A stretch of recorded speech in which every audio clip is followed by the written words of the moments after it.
Halo Mas. Iya. Kenalin Mas. Ini istriku. Ini Iya, istriku Mas. ini Ini rumahnya di daerah Madiun sana iya. rumahnya. Rumahnya kayak gimana sayang? Enggak sih, Boleh aku diceritain ke Mas kan punya- sayang kan orang terkenal.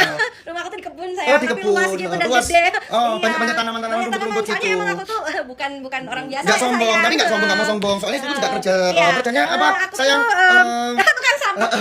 Iya, jadi enggak sombong. Kita itu enggak mau sombong ya sayangnya. Enggak, karena aku itu emang pecinta daur ulang sayang. Betul. Jadi emang sampai terus kita cintai ya. Jadi gitu. Pada istriku ini walaupun Iya. kita daur ulang sampah, dia tuh kalau ngambil sampah tuh pakai mobil apa sayang yang kamu pakai?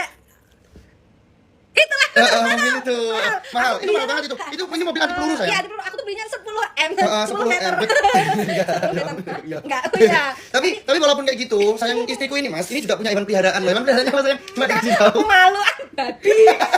Oh enggak, aku babinya. Enggak, memang aku tuh sebenarnya babi ini memang usaha turun temurun dari kakek dan betul. itu sudah berjalan sekitar 25 Itu tahun. lama banget ya sayang ya.